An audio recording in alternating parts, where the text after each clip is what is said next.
有一个40多岁妇人人，伊去台北一间医学美容诊所做电波灸皮，全身麻醉了后，却是不幸死亡。卫生局昨昏有去这间病院做稽查，发现这个做手术甲麻醉的拢是同一个医生，也若这敢有违法，要等来调查。 看大电媒体伫等水价新闻稿发出来，因为17日暗时有一个49岁女性到台北市中山区某一个连锁医美诊所拍电波灸皮，无想到麻醉了后费用浓度无稳，送医抢救也是救无倒来。家属也是比较感到那个万分的遗憾。司法目前在调查嘛，那就按司法调查。 胸腔科医师苏以峰提药，电波灸皮用俗称牛奶碱的麻醉剂来定情麻醉，主要成分是丙泊酚，会让心跳血压降低，卖压制喘气。若做无及时监测性命情况，都可能发生危险的代志。那心脏抑制呢，就是心跳会变慢，然后血压会下降。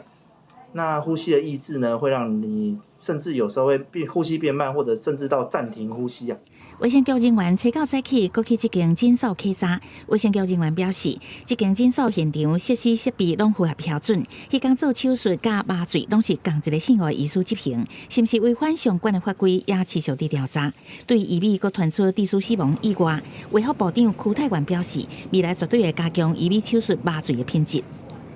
本案事件，医师若是因业务过失经法院判刑确定后，本局接获法院的判决通知书后，将依据医师法第25条规定，移付医师惩戒办理。比较大型的医美手术哈，就是要有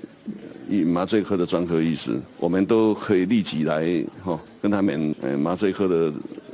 专科医协会以及相关医协会坐下来讨论。台湾麻醉医学会呼吁麻醉无分大小，若是用药都有风险，应该爱予所有医美麻醉纳入正统的麻醉规范照顾范围。邱泰源是讲，会甲麻醉医学会来讨论安怎加强医美特定手术的安全。记者综合报道。